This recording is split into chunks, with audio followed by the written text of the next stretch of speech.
क्या आपने कभी सोचा है कि होली केवल रंगों का त्योहार क्यों नहीं है? क्यों एक दिन पहले हम अग्नि जलाते हैं?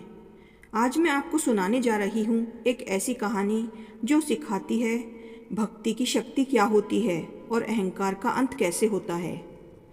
बहुत समय पहले एक असुर राजा था हिरण्यकश्यप। उसने कठोर तपस्या कर भगवान से वरदान प्राप्त किया।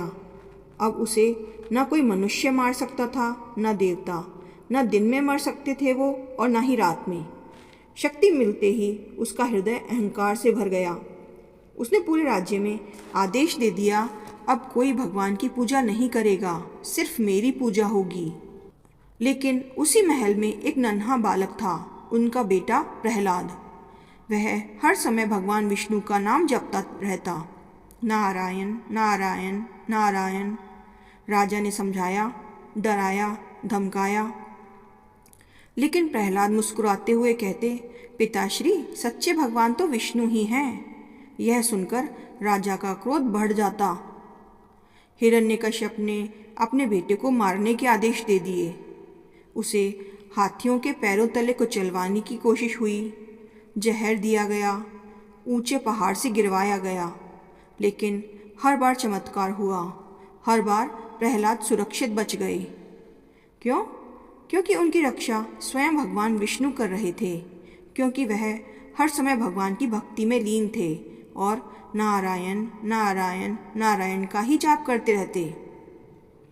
राजा की बहन थी होलिका। उसे वरदान था कि आग उसे जला नहीं सकती। योजना बनी, होलिका अग्नि में बैठेंगी और गोद में प्रहलाद को लेकर उन्हें जला देंगी। अग्नि प्रज्वलित हुई, लपटें आसमान छूने लगी, लेकिन उस आग में भी प्रहलाद शांत थे। उनके होठों पर था नारायण नारायण नारायण। और फिर चमत्कार हुआ। आग ने होलिका को जला दिया, लेकिन प्रहलाद सुरक्षित बाहर आ गए। क्यों? क्योंकि होलिका अगर अकेले बैठती तो वह आग उनको नहीं जलाती। इस घटना की याद में हम आज भी होलिका दहन करते हैं। क्रोधित हिरण्यकश्यप ने पूछा, अगर तुम्हारा भगवान है तो वह कहाँ है? प्रहलाद बोले, वह हर जगह है। राजा ने गुस्से में खंबे पर वार किया और उसी खंबे से प्रकट हुए भगवान नरसिंह, आधे सिंह और आधे मनुष्य।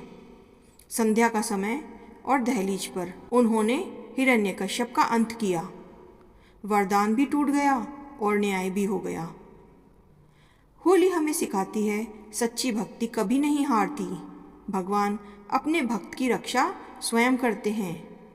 अहंकार का अंत निश्चित है और बुराई चाहे कितनी भी शक्तिशाली क्यों न हो, अंत में जीत अच्छाई की होती है। तो आइए इस होली केवल रंगों से नहीं, अपने मन को भक्ति और प्रेम से रंगे।